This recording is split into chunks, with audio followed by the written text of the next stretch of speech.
हाँ, नहीं है मेरे पास टाइम बात करने का। क्या करूं?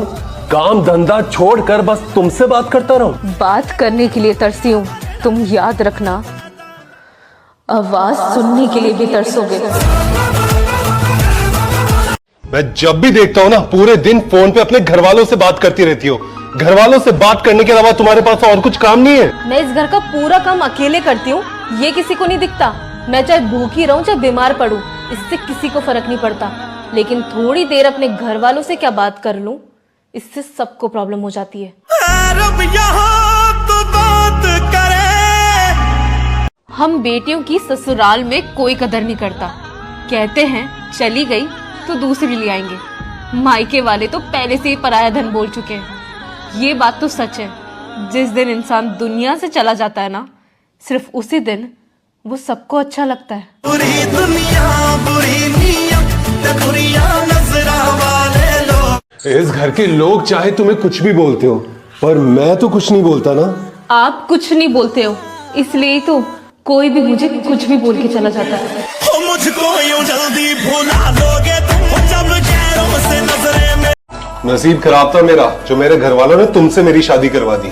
नसीब खराब तो हम लड़कियों का है, जो लौटकर अपने घर भी नहीं जा सकती, क्योंकि एक बूढ़े बाप ने अपनी उम्र की सारी कमाई लगाकर हमको विदा किया था। तू सब जानदा। टाइम नहीं दे रहा हूँ तो क्या हो गया? प्यार तो करता हूँ ना। मत रखो धोखे में मुझे। जो मुझसे ठीक से बात नहीं करता, वो प्यार क्या करेगा? हो धोखेबाजों में। तेरे बाप ने तुझे कोई संस्कार नहीं दिए थे क्या? पहले पता होता तो तुझसे शादी ना करता मैं। हाँ, सही कह रहा बिल्कुल। अगर बेटी देने की चीज ना होती ना, तो मेरे पापा देखने तक नहीं देते।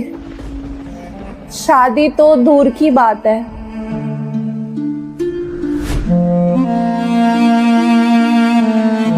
मैं तुमसे लड़ना नहीं चाहती, और ना मैं खुद को सही और तुम्हें गलत साबित करना चाहती। मैं बस इतना चाहती हूँ कि तुम समझो मुझे और मेरी बातों को। बराबरी में आई है तो हमेशा साथ रहना पड़ेगा, मरते दम तक। मतलब आखिरी ख्याल मेरा होगा? जी नहीं, पहला ख्याल आपका होगा। और आखिरी ख्याल? पहले भी आप और आखिरी भी आप।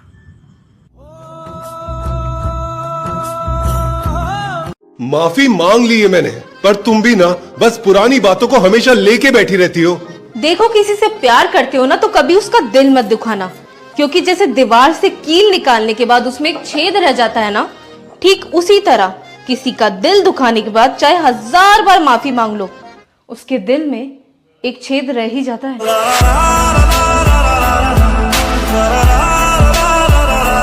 ससुराल में एक औरत को खुद की जगह खुद बनानी पड़ती है।